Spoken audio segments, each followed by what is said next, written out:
A carrier is a world of experts and specialists dedicated to air operations, one of the most complex forms of naval warfare.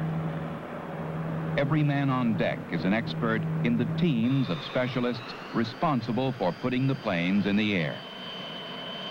The aircraft are specialists too, the best of their kind for the jobs they've been assigned in the upcoming mission. An E-2C will be the high-altitude platform for command and control.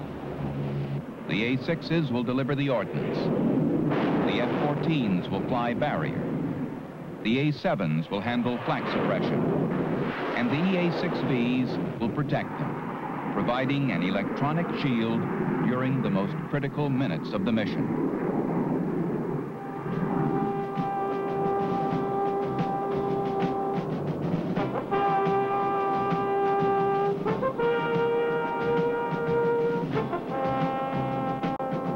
Protection. That's the job of the Prowler, the EA-6B, the most effective electronic warfare airplane in the world today. In a matter of minutes after launch, the enemy will know that our airplanes are on the way, picking them up on radar scopes that clearly show their position, altitude, course, and speed. Radar is fundamental to detection and weapon control. Defensively, the enemy can use it for guiding surface-to-air missiles and controlling air intercepts. Offensively, he can use it to locate our fleet units, control his long-range anti-ship missiles, and direct his own airstrikes. Radar returns are an essential source of instant combat intelligence. The enemy depends on them. The job of the Prowler is to blind the enemy's radar, generating a blizzard of electronic snow that jams his radar scopes, denying him information urgently needed for command and control. Emissions from enemy radars in a wide range of frequencies crowd the environment as he seeks information from ships that bristle with antennas. Emissions from our own radars increase an electronic density that is becoming more crowded and complex as the development of new electronic weaponry continues on both sides. The EA-6B can jam enemy radars without affecting our own. Keeping one step ahead, it has given us a significant advantage in electronic warfare at every point in time. It's the only aircraft of its kind dedicated exclusively to fighting naval battles of electronic warfare. A pilot and 3 electronic countermeasures officers, ECMOs, fly the airplane and operate its jamming system, a third generation of the ALQ-99 that first proved out in Southeast Asia. Emissions of enemy radars are picked up at long range by the sensitive surveillance receivers in the tail fin pod. Analyzed by computer, they are displayed in the cockpit. Symbols indicate the type of emission. Frequency and azimuth scales show the location of each emitter. Parameters of enemy emitters are in computer memory. The ECMOs continually assess and react to the threat environment. When our strike force comes within range of enemy defenses, the jammers are activated. Indicators show that the transmitters have taken over, directing high-power radiation to jam each target. If an unknown emitter appears, the ECMO can make a manual entry that orders the computer to analyze the signal and assign the appropriate jammer to it. The enemy may employ countermeasures, but his primary source of target information is out. He can't use it against our forces. Since the first Prowler was introduced in 1972, it has come of age by meeting the steadily increasing challenges of electronic warfare at sea. Today, as a tactical aircraft, its speed, range, and maneuverability are compatible with strike aircraft. As a weapon system, it can be armed as needed from its own electronic arsenal. 5 jammer pods, each with a fore and aft station, provide a total of 10 very high-powered jamming transmitters. Coverage of enemy frequency bands can be complete. With the appropriate mixture of pods and fuel tanks, The Prowler can do its job on missions of force defense, war at sea, or projection of power over land. Prowler crews are acutely aware of the importance of their job and the full significance of their missions. They are thoroughly trained as Navy ECMOs and as operators of the systems in the EA-6B. Graduates of basic and intermediate electronic warfare schools, they complete their Prowler training at Whidbey Island Naval Air Station. This morning we're going to talk about the CSD overheat system in the aircraft. This is a system that lets us know when we have problems or possible impending electrical failure. First, there are the specifics of flying one of the Navy's most advanced combat aircraft. At any time that we have an overheat situation that exists in the constant speed drive, a temperature that exceeds 260 degrees plus or minus 10 degrees Fahrenheit, on the caution lights panel you will have a CSD light that will come on.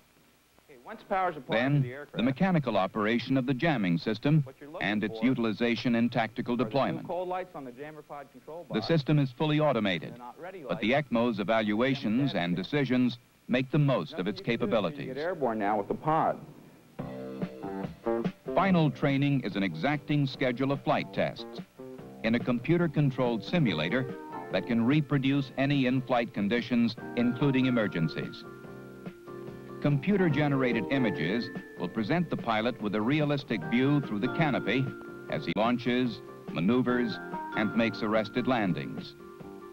Instructors working through the computer can call up programs to simulate any onboard failure or malfunction. The illusion is complete, and crew responses can be accurately evaluated. Problems for the ECMOs are fed in from separate control positions, testing their ability to work the system in any situation that may arise during a mission. Pilots and ECMOs train as a team for the team effort that adds up to optimum overall performance. The capability is there in both crews and aircraft. Performance in answering demands that are increasing in intensity and complexity. The EA-6B is the only tactical carrier aircraft that has a true electronic warfare capability. We have a set number of them organic to each of our air wings and to each carrier. And they're programmed right in with the strikes, the defensive tactics, the entire air wing operation. They're very, very important. And we will be dependent on them, as we said before, in most scenarios. In a force defense scenario, the Prowler protects our own fleet units. Orbiting at high altitude, it works in conjunction with the E-2C, gathering information for relay to the force commander. The enemy is looking for us with his long-range search radar.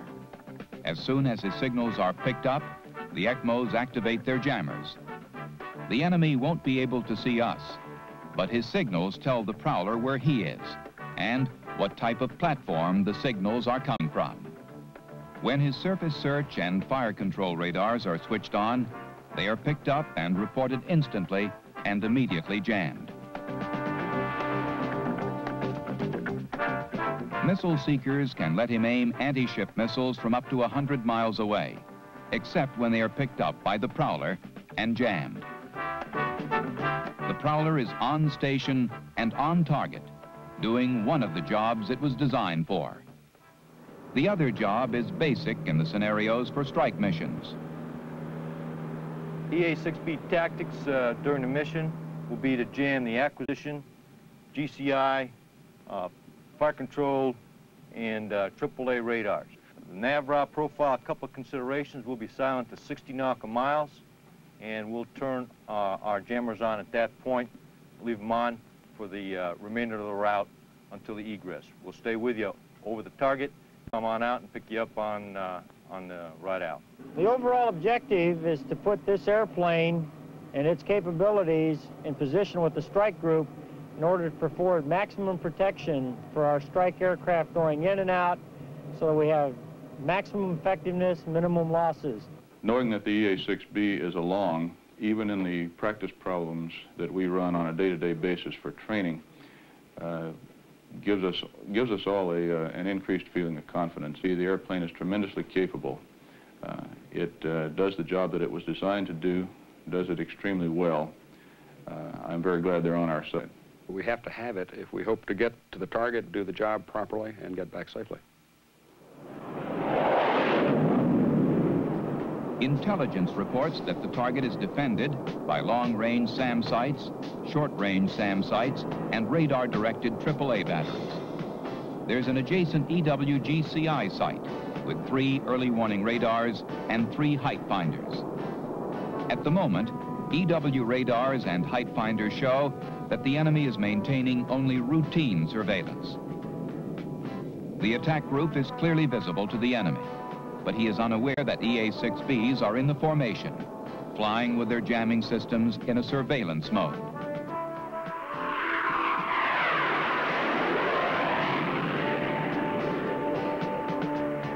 Both sides are electronically blinded when the flight is masked by a terrain feature.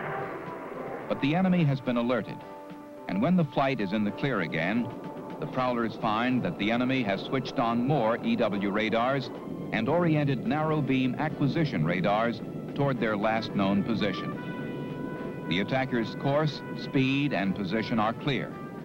They can be headed toward several possible targets.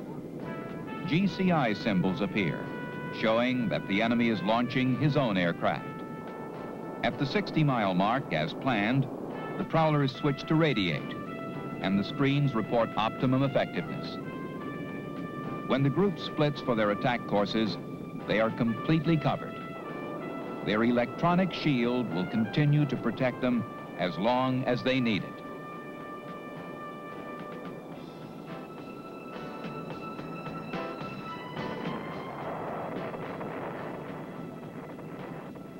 We know we've done our job when we launch out on a strike with 12 or 15 aircraft and we come back and we still have 12 or 15 aircraft. Today's Prowler is the 3rd update since it was first introduced. Improvements in the system have kept up with the rapidly expanding technology of electronic warfare. Tomorrow's Prowler will meet tomorrow's demands as work continues on further improvements that will keep the system ahead of the threat.